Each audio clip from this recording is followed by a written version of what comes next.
خب این بار اومدم با آموزش این وست بسیار زیبا که به صورت موتیف بافته میشه. میتونید تو هر رنگی ببافید. قبل اینکه آموزش ببینید حتما لایک کن و نظرتو برام به روی بنویس. ماهتون بچه ها میخوایم این وست زیبا رو با موتیف بافته میشه رو به هم آموزش بدم. فقط این اول کار یه توضیحاتی رو بهتون بدم. بچه ها این موتیف نگاه کنید از کناره ها باز هستش. خب و توی قسمت وسط یک موتیف به عنوان یقه در نظر گرفتم. شما میتونید بر اساس اندازه تعداد موتیف هایی که میگیرید این رو 2 تا موتیف در نظر بگیرید، بازیش رو، یا اصلا موتیف رو اینجا در نظر نگیرید و فقط این قسمت بالا رو مثلا باز بذارید برای یقه. حالا به هر حال اگر مثل من خواستید ببافید، موتیفاتون اگر فرد بود یک موتیف این وسط در نظر میگیری و مابقی رو برای قسمت های حلقه در نظر میگیری، این سرشانه در نظر میگیری. اگر موتیفتون زوج بود یعنی 6 تایی بود 2 تا موتیف رو به عنوان یقه در نظر میگیرید و مثلا 2 تا اینور و 2 تا اینور برای اون قسمت سرشانه در نظر میگیرید. این دیگه باید محاسبه کنید که موتیفاتون چه تعداد میخواد باشه و برای ارتفاع هم به همین ترتیب. یعنی چی؟ ببینید شما یه دونه موتیف رو میبافید، اون رو اندازه میزنید، مثلا حالا 8 سانت هست، 9 سانت هست، 10 سانت هست، هر چقدر هست. من الان 9 سانت هست. شما یک اندازه برای از سرشانه بلندی کارتون از سرشانه تا جایی که میخواید رو در نظر میگیریم. یه دونم اندازه دور سینه، این بلندی و دور سینه میخوایم. میریم چند تا موتیف اینوری باید ببافیم، چند تا موتیف هم برای این سمت. دور سینه من بچه‌ها 110 سانتی متر، 108 کالا میگیرم، 110 سانتی متر میشه 55 سانتی متر نصفش. یعنی من برای این قسمت جلو، نصف جلوی من 55 سانتی متر باید داشته باشم. پس موتیف هام رو در نظر میگیرم. ببینید من 9 سانت موتیف دارم، این 55 رو تقسیم بر 9 میکنم، میشه چقدر؟ 6 9 تا 54 تا. من باید 6 تا موتیف برای این قسمت جلوی کارم ببافم، 6 تا برای پشت ببافم. خب حالا اینو اینجا داشته باشید و یه نکته رو من بهتون میگم. برای ارتفاع کارم هم نگاه کنید، من از اینجا تا اینجا رو 50 سانت در نظر گرفتم. خب میخواستم 50 سانت باشه، اما 50 سانت من نگاه کنید گفتم اگر 6 تا موتیف در نظر بگیرم میشه 54 5 سانت و بلند میشه. من این رو یه دونه کم کردم و 5 تا موتیف در نظر گرفتم که بشه مثلا 45 سانت، چون این بس رو کوتاه میخوام. پس 5 تا موتیف هم برای ارتفاع کار من شد. حالا این قسمت دور سینه رو که گفتم الان نکنیم به دست آوردم که برای هر قسمت جلو و پشت برای من مثلا شد 6 تا موتیف. خب اما من این 6 تا موتیف رو هم 5 تا موتیف در نظر گرفتم. به خاطر چی؟ به خاطر اینکه من این وستم رو میخوام کناره هاش رو ببینید باز بذارم و به همین دلیل چون میخوام باز بذارم و با نخ بسته بشه نشون داده بشه، یه موتیف رو کم کردم، 5 تا موتیف که اون قسمت اگر مثلا کامل میشه اونجا فیت میشد، اصلا نشون داده نمیشد که با نخ بسته شده. باید این اون حالت و فرمش رو به خودش بگیره. اگر مثلا میخوای شما کناره ها رو بدوزید میتونید کامل در نظر بگیرید، اگر نه یه مقدار یعنی یه دونه موتیف رو کم کنید که کناره های کار حالت بازی رو به خودش داشته باشه. خب پس من برای هر سمت جلوی کار من 5 تا موتیف اینجوری دارم، 5 تا موتیف هم به قسمت به صورت ارتفاع کار من هست. خب من به این شکل موتیف ها رو اتصال رو انجام دادم. الان بهتون میگم.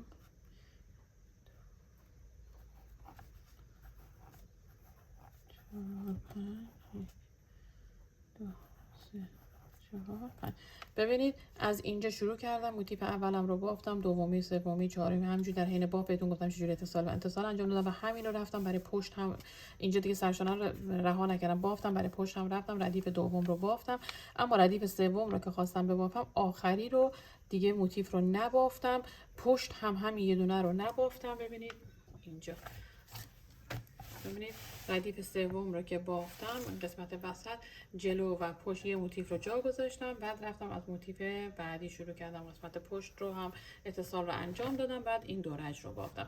اگر مثلا خواسته باشید 2 تا موتیف بذارید این وسط باز بمونه، باز به همین ترتیب اون 2 تا موتیفی رو که میخواید برای یقه باز بمونه، مثلا این یه دونه موتیف رو هم در نظر میگیرید، 2 تا اینجا 2 تا برای پشت باز میذارید و مابقی رو میرید اتصال رو همونجوری رج به رج همونجوری که تو آموزش بهتون گفتم میبافید. اگر خواسته باشید باشید. گفتم کناره های کارتون بسته باشه بچه‌ها، شما اندازه رو فیت میگیرید و موتیفی کم نمی‌کنید. حالا 7 تا موتیف هست، 6 تا موتیف هست، 5 تا موتیف هست، برای جلو در نظر میگیرید، کامل میبافید و این قسمت کناره ها رو هم به هم اتصال میدید. فقط توی قسمت حلقه آستین بلندی حلقه 2 تا موتیف آخر رو باز میذاره، یعنی اتصال رو توی این قسمت ها انجام نمیدید برای پیش و پشت که این قسمت برای حلقتون بمونه اگر میخواید وستتون بسته باشه. بعد میتونید حتی این رو ادامه بدید، آستین هم بدید، یعنی موتیف ها رو ببافید، براش آستین سراب یا حالا بلند هم ببافید. اینا دیگه سلیقه‌ای هستش. پس ما موتیفمون و اندازش رو به این ترتیب بافیم. بریم برای بافت موتیف و نحوه اتصالش. برای آموزش این موتیف یلای جذاب که تبدیلش کنیم به یه وست جذاب. من با نخ ایرانی اکیل باف دارم میبافم و قلاب شماره 2.5. شما میتونید با هر نخ قلاب ایرانی و خارجی ببافید. این نخ ها هم برای بافت این مناسب هستش. ابتدا میاد یک حلقه جادویی میزنید به این ترتیب. میتونید این حلقه جادویی رو همینطوری نکنید، گردش کنید، کنید این نخ رو از روی این ببرید به صورت ضربدری. حالا قلابتون رو از داخل این حلقه بکشید و این نخ رو بگیرید، یک زنجیره بزنید، این حلقه رو با دستتون نگه دارید. دو تا دیگه زنجیره زدم. این 3 زنجیره حکم یک پایه بلند رو بر من داره. دو زنجیره هم به عنوان فاصله و دوباره میرم داخل این حلقه، یک پایه بلند میزنم و دوباره دو زنجیره و داخل این حلقه یک پایه بلند، 2 و این کار رو ما 8 بار انجام میدیم، یعنی 8 تا پایه بلند با فاصله 2 زنجیره داشته باشیم. به انتهای رج که رسیدیم پایه بلندتون رو میزنید، 2 زنجیره، این نخ رو میکشید که حلقتون کاملا بسته بشه. میرید این رو روی 3مین زنجیره شروع باف بست میزنید.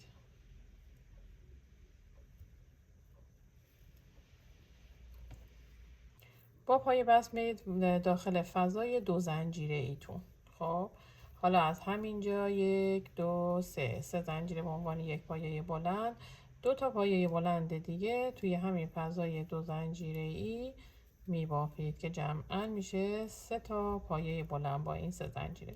دوباره 2 زنجیره میزنید و داخل فضای بعدی دوباره 3 پایه بلند میبافید و این کار رو داخل تمام فضاهای 2 زنجیره ای ادامه میدید. 2 زنجیره و دوباره 3 پایه بلند، 2 زنجیره، 3 پایه بلند تا انتها.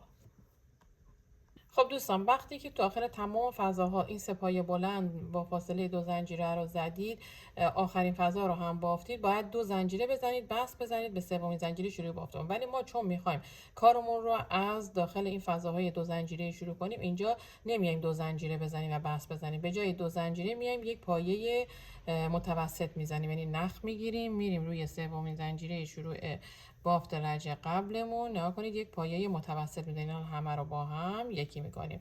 به جای 2 زنجیره اینجا این پایه متوسط رو اتصال انجام دادم که از همین فضای وسط من کارم رو شروع کنم، دیگه نیام اینجا بست بزنم و دوباره برم جلو تا برسم به این فضا. پس الان اینجا از کارم رو شروع میکنم، میرم رج 3 کار من. توی این رج ما باید چه کار بکنیم؟ خب دوستان، به انتهای رج رسیدم. داخل تمام فضاهای 2 زنجیره 3 پایه بلند زدم با فاصله 2 زنجیره. به انتهای که رسیدم 3 پایه بلندم رو زدم، 2 زنجیره میزنم، بست میزنم به 3مین زنجیره شروع بافتم از رج قبل.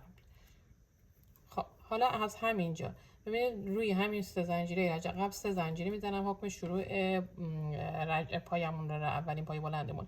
حالا روی همین پایه که الان 3 زنجیره رو زدم دوباره نخ میگیرم، یک پایه بلند میزنم، انگار که روی یه پایه 2 تا پایه بلند زدم. حالا روی پایه بعدی ببینید بچه‌ها، روی پایه بعدی میام یک پایه بلند میزنم و روی این پایه 3 هم 2 تا پایه بلند میزنم. پس روی پایه اولی و 3 هر کدوم 2 تا پایه بلند زدم، روی پایه وسط یک پایه بلند زدم.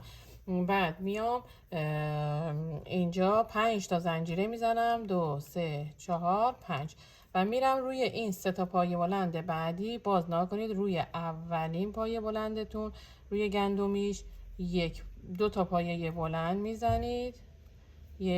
حالا یه دونه دیگه پایه بلند همینجا میبافم. 2 تا پایه بلند روی پایه وسط هم 1 پایه بلند و روی پایه سوم 2 تا پایه بلند میبافم و دوباره 1 2 3 4 5 زنجیره میزنم و این کار رو تکرار میکنم. روی پایه اولی و سومی 2 تا پایه بلند، روی وسطی 1 پایه بلند و دوباره 5 زنجیره تا انتهای بافت ادامه میدم. خب به همون ترتیب تا انتهای رج بافتم. نگاه کنید حالا این 5 تا زنجیره رو میزنم و میرم روی سومین زنجیره شروع بافت رج قبلم بست میزنم. حالا دوباره از اینجا کارم شروع میشه. نگاه کنید روی این 3 زنجیره که حکم پایه اولم تو رج قبل داشت دوباره 3 زنجیره میزنم، میشه اولین پایه بلندم. خب اما به جای 3 زنجیره میام 2 زنجیره میزنم. حالا دلیلش رو بهتون میگم که یک پایه بلند نیمه برای من تشکیل بشه. نخ میگیرم میرم روی پایه بعدی دوباره 1 پایه بلند نیمه میبافم، یعنی اینکه نگاه کنید 2 تا یکی رو اول رو انجام میدم و 2 تا یکی دوم رو نه. دوباره نخ میگیرم روی پایه بعدی 1 پایه بلند نیمه، 2 تا یکی اول رو انجام، 2 تا یکی دوم رو نگه میدارم. روی بعدی هم به همین ترتیب، روی پنجمی هم به همین ترتیب. ما 5 تا پایه بلند توی رج قبل بافتیم که الان روی همشون 1 پایه بلند نیمه بافتیم. حالا تمام نخهایی رو که با هم داریم یکی میکنیم به این ترتیب. حالا میایم 1 2 3 4 5 تا زنجیره میزنم، میرم توی فضای بعدی. ببینید 1 پایه کوتاه میزنم، دوباره 1 2 3 4 5 تا زنجیره زدم. حالا دوباره روی این پایه 5 تا پایه بلند این کار رو تکرار میکنم، یعنی 1 پایه بلند نیمه، یعنی 5 تا پایه بلند نیمه روی این 5 تا پایه میزنم.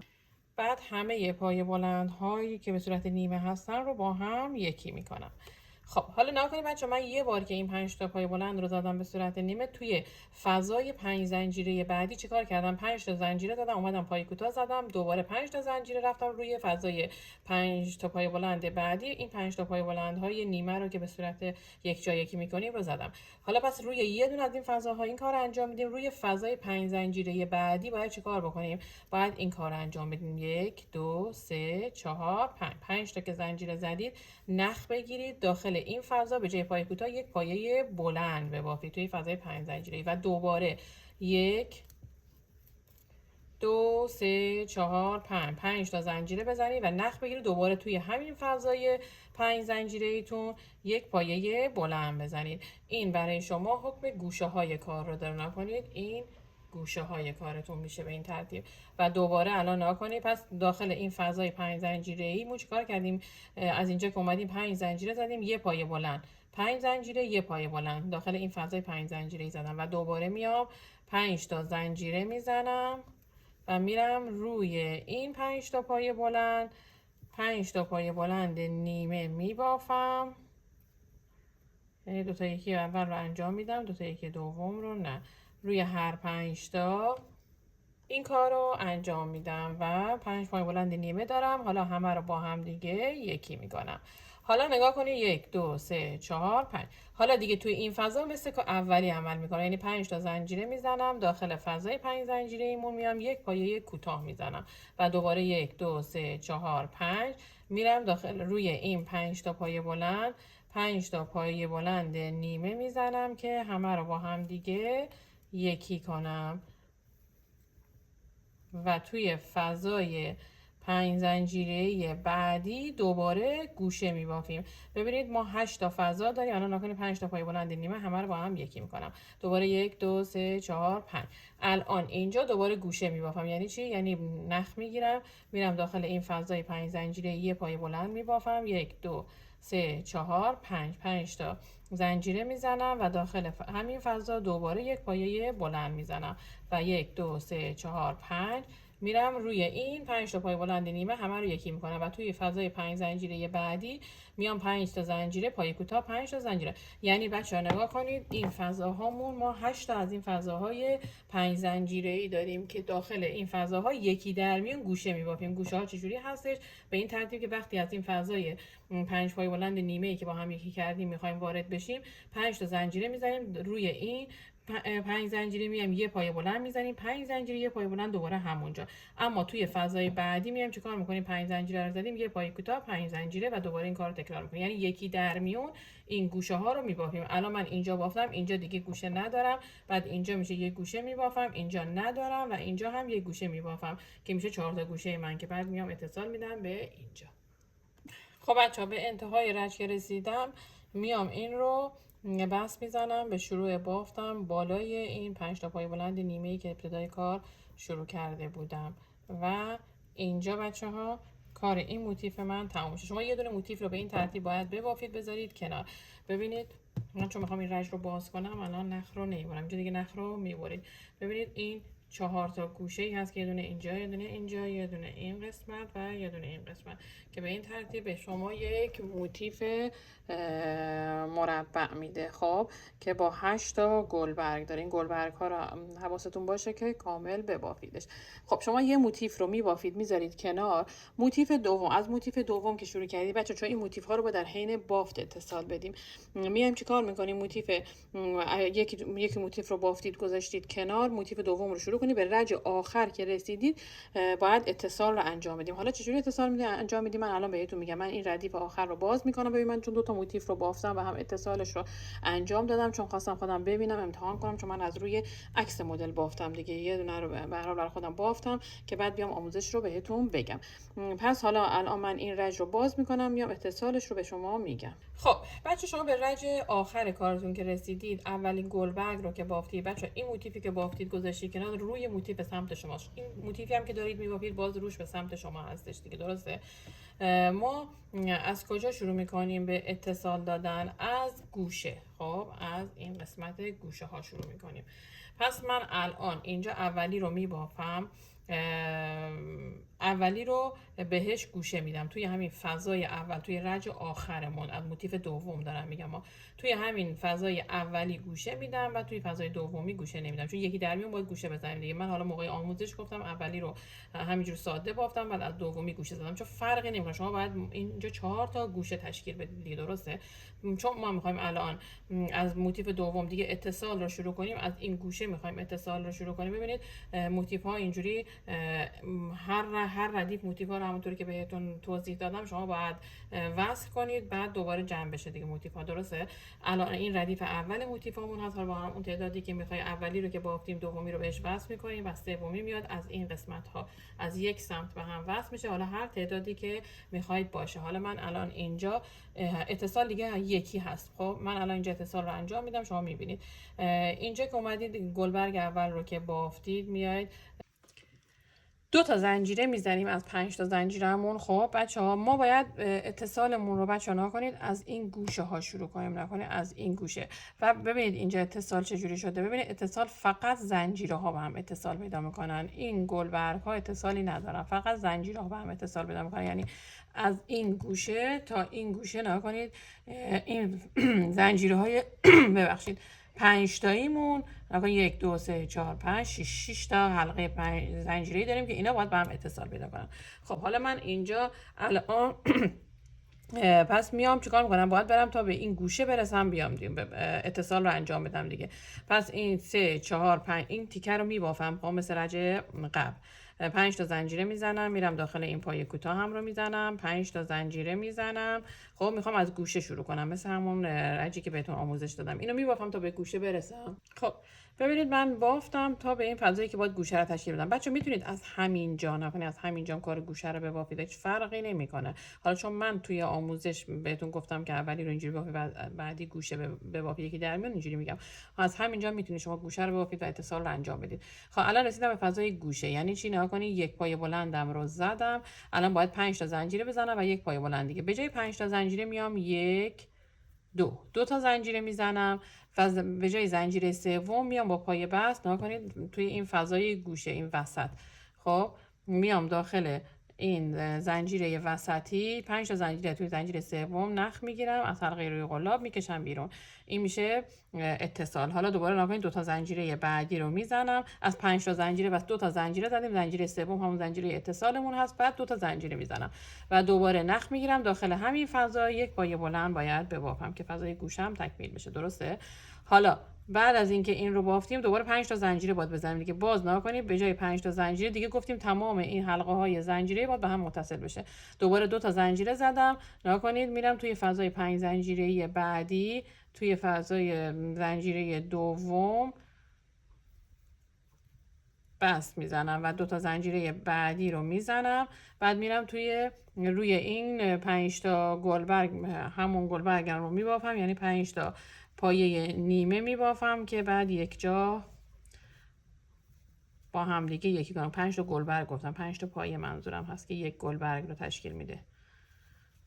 خب حالا همه رو با هم یکی میکنم. خب دوباره بعد از این باید چیکار کنم؟ 5 تا زنجیره بزنم دیگه. دوباره نکنید 2 تا زنجیره میزنم، میام نکنید توی فضای 5 زنجیره بعدی یک پایه بست میزنم و دوباره 2 تا زنجیره.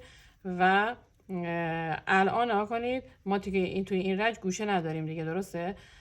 این رو که 2 تا زنجیره رو که زدم میام توی فضای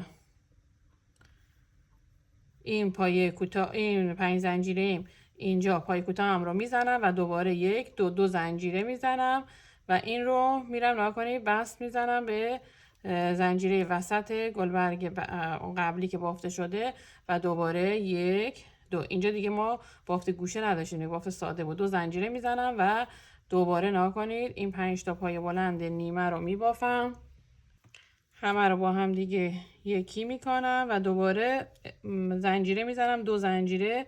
ببینید دیگه رسیدم به فضای گوشه بعدی. الان نکن به این فضای 5 زنجیره‌ای دوباره این رو بست میزنم و دوباره 1 2 زنجیره. الان اینجا باید گوشه ببافم، میام یک پایه بلندم رو میبافم. خب بعد به جای 5 زنجیره 2 زنجیره میزنم. بعد میرم نگاه کنید به فضای 5 زنجیره گوشه موتیف قبلی این رو با پایه بست میزنم و دوباره 1 2 زنجیره و دوباره میام روی این پایه بلند بعدیم رو میبافم و دیگه اتصال موتیفم اینجا تموم میشه. ببین دیگه الان باید ادامه کار رو روی این ببافم بیام تا انتها. ببینید این رجم به این ترتیب اتصال پیدا میکنه. خب از این گوشه، از لبه این گوشه تا لبه گوشه این سمت فقط زنجیره ها رو به هم اتصال میدید. ببینید فقط زنجیره ها رو به هم اتصال میدید، اینا رو کار ندارید. هر جا اون 5 زنجیره رو که میخوای بزنید حواستون باشه یه دونه 5 زنجیره وسط این گوشه است، یه 5 زنجیره بعد از این گوشه است، یه 5 زنجیره بعد این گل هست، بعد یه دونه اینجا. همینطور هر جا 5 زنجیره دیدید باید اینا رو به هم اتصال بدید. خب تا به این گوشه برسید. دیگه 5 زنجیره بعد این گوشه به بعد دیگه اتصالی نداره. الان ناکنه من گوشه رو بافتم تموم شد. الان دیگه ادامه رو میام روی این موتیف میبافم 1 2 3 4 5. بعد دورا کنیم میرم روی این همون کارم رو ادامه میدم، یعنی 5 تا پایه نیمه میبافم با هم دیگه یکی میکنم.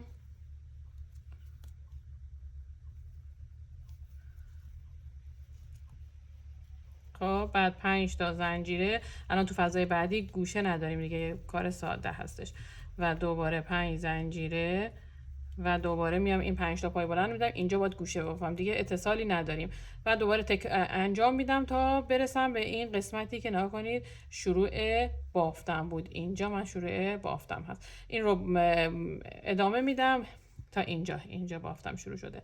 خب من چون یه دونه قبلتر اومدم دیگه تا اینجا میام جایی که کارم رو شروع کردم و اتصال رو انجام میدم. خب ببینید من بافتم رو انجام دادم، رسیدم به این انتها و اینجا شروع بافتم بود که این گلبرگ رو بافته بودم دیگه. به زنجیره بالای این گلبرگ کارم رو بست میزنم و اینجا الان کارم تموم میشه. نخ کارم رو اینجا کات میکنم، روی قلاب میکشم بیرون. حالا این نخهای اضافی رو که بعدا باید پنهان کنیم. بچه ببینید الان چطور شد. ببینید الان از این گوشه تا این گوشه اینا با هم اتصال پیدا کرد و اینجا هم نکنید 2 تا گوشه برای ما موند که دیگه ادامه دادم بافتش رو. خب شما حالا این تعداد موتیف ها رو ردیف به ردیف میبافید، رج اولتون تموم میشه. خب به همین ترتیب اتصال انجام. بچه فقط دقت کنید حتما از یک گوشه تا یک گوشه دیگه باشه. ببینید چند فقط هم این فضاهای 5 زنجیره‌ای به همین ترتیب به هم اتصال. الان موتیف بعدی میخواد بیاد، نکنید از اینجا اتصال پیدا میکنه تا اینجا، یعنی یه دونه اینجا، یه دونه اینجا، یه دونه اینجا، یه دونه اینجا، یه دونه اینجا، یه دونه اینجا، 6 تا، 1 2 3 4 5 6 تا. خب بعد دیگه ادامه میدید، موتیف رو میرید میبافید تا انتها. خب هر تعدادی که خواستید. بعد این ردیف که تموم شد میایید ردیف بعدی رو شروع میکنید به باف. ردیف بعدی که میخواید شروع کنید بچه، از موتیف اول ردیف بعدی یه دونه فقط از این سمت به این اتصال پیدا میکنه، یعنی از اینجا به اینجا. خب اما موتیف بعدیش یه بار از این قسمت بالا به این موتیف باید اتصال پیدا کنه، یه بار هم به این موتیف باید اتصال پیدا کنه. حالا من یه دونه از موتیف ها رو که باف زدم، این قسمت رو هم میام اتصالش رو در حین اتصال بهتون میگم. خب بچه ها ببینید، من گفتم فقط یه بار این اتصال دو قسمتی رو هم بهتون میگم. و فرض کنید این تیکه رو بافتیم رفتیم بالا، دوباره میخوایم رج برگشت رو ببافیم و اتصال رو در حین بافت انجام بدیم. ببینید این تیکه که به این قسمت وصل میشه از یک سمت، خب فرقی نمیکنه دیگه، مثل اتصال همین هست.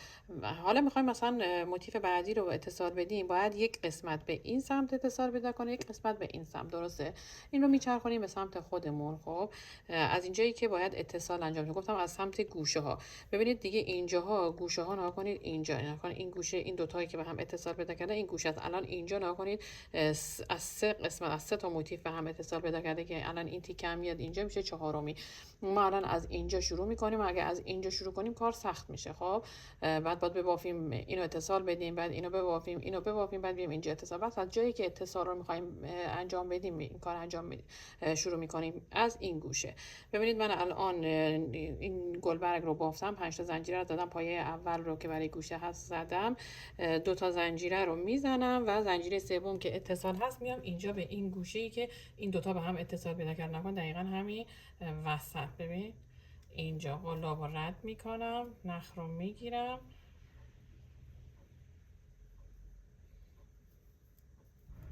و به این ترتیب اتصال انجام میدم. 2 تا زنجیره رو میزنم، بعد میام روی این موتیفی که باید باف بزنم پای بلندم رو میبافم که کار گوشم هست. دوباره 1 2 زنجیره میزنم، میرم نگاه کنید زنجیره بعدی اینجا به وسط این 5 زنجیره موتیفی که اینجا بافته شده است اتصالم رو انجام میدم.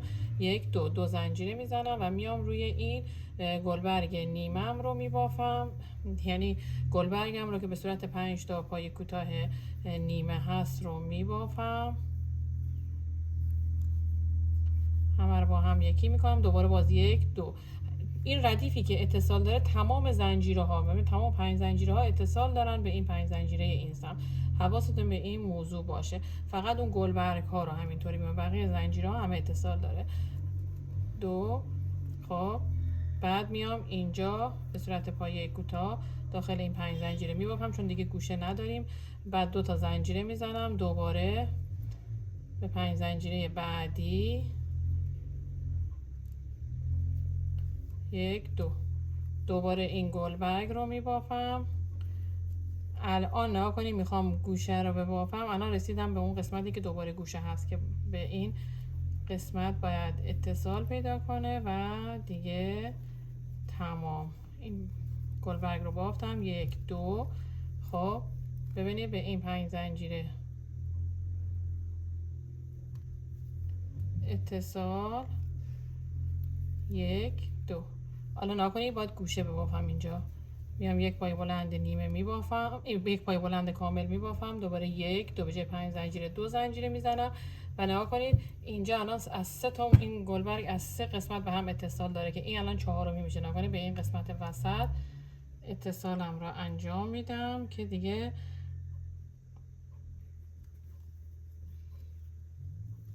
به این ترتیب دیگه اتصال تموم شد. 1 2. البته نه دیگه ها، الان 2 زنجیره رو میزنم و اینجا دوباره پای بلندم رو میبافم.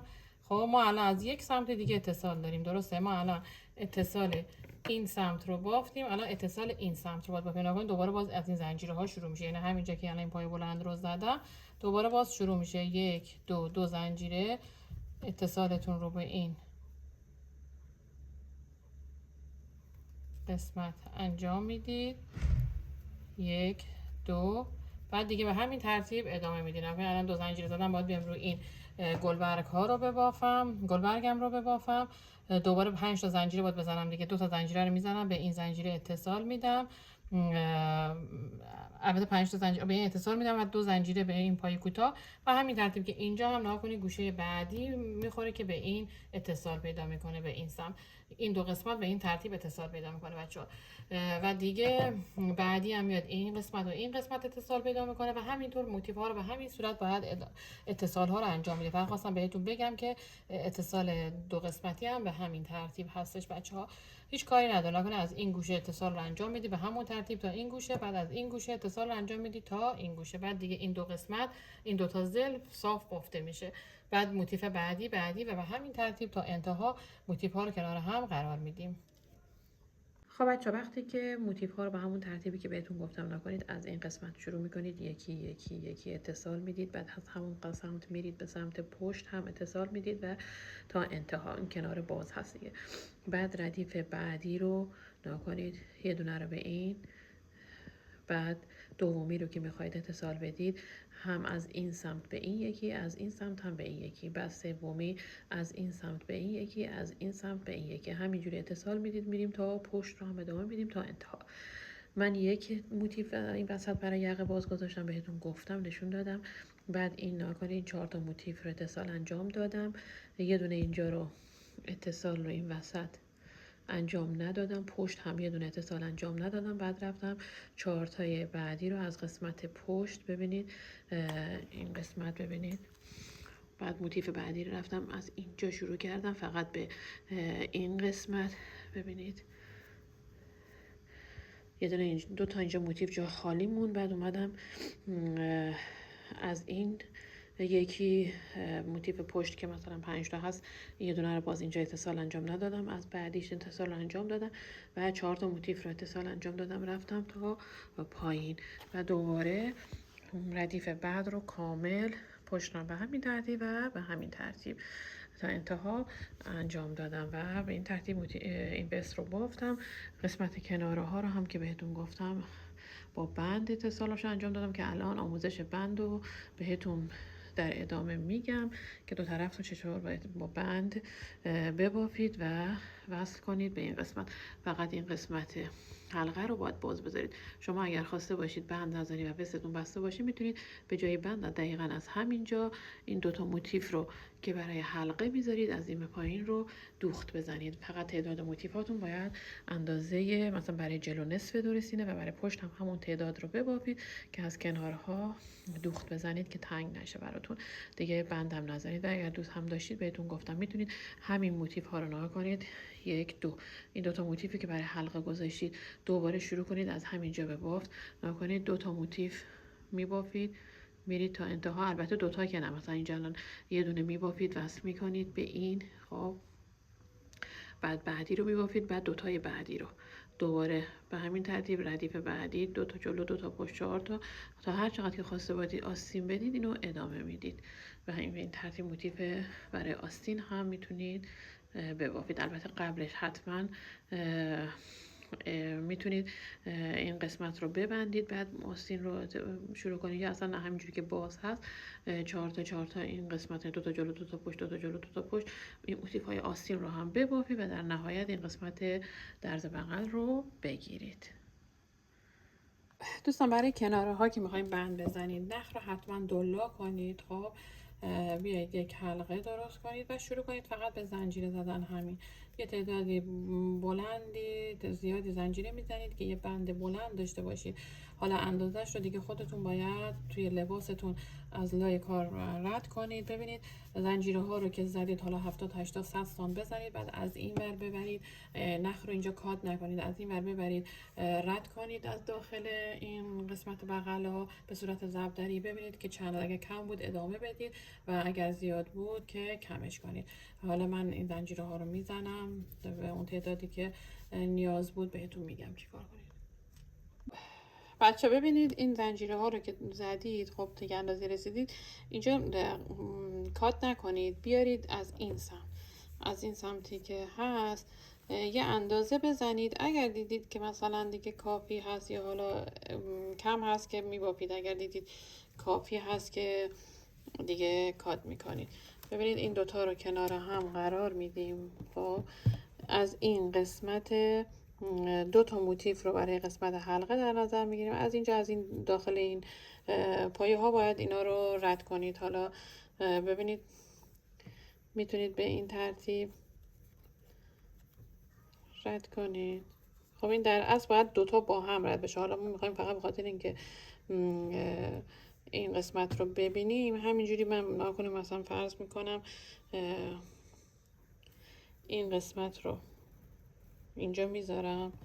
خب بالا اینو به این ترتیب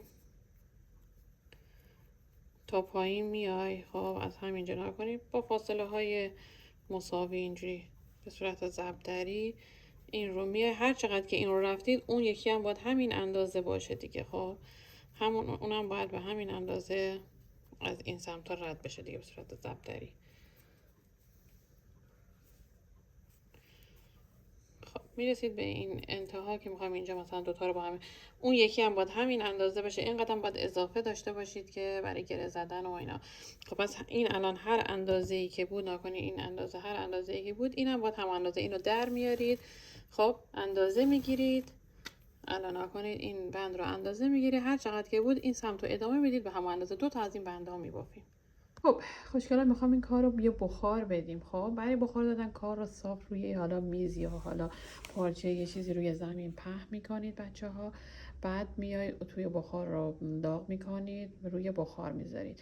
خب از 1-2 سانتی کار بهش بخار میدیم، به کار بخار میدیم. بعد با دست باز میکنیم. الان بهتون نشون میدم. ببینید بخار رو به این ترتیب روی کار نمیچسبونید. اگر میخواهید بچسبونید حتما یه پارچه چیزی جلوش بذارید. فقط نگاه کنید بخار رو از فاصله 1 سانتی 2 سانتی به کار نزدیک میکنیم. بعد با دست کامل کار رو این توربافت هاش رو باز میکنیم. بچه ببینید اینجوری این تورها رو باز کنید. میتونید اینجاها رو سنجاق بزنید. خب حالا من دستم دوربینه بعد قشنگ کامل اینا رو با یه دستم اینجوری باز میکنم و با دست دیگه بخار میدم که این کارها اینجا کنارها صاف بشه. این وسط ها ببینید کامل اینجوری نگاه کنید باز بشه. من الان یه دستم دوربین هست نمیتونم با یک دست دوربین با یک دست اون بخار رو اینجوری نگه میده. اینو باز میکنید بعد بخار میدین بعد خودش همینجوری فیکس میشه میمونه. این قسمت ها رو هم ببینید به این ترتیب قشنگ میکشید این کناره ها رو و بخار رو میدید. میتونید سنجاق هم بزنید، تگرگ بزنید و بچسبونید. کل کار رو به همین ترتیب بخار میدید و با دستتون شکل میدید بهش.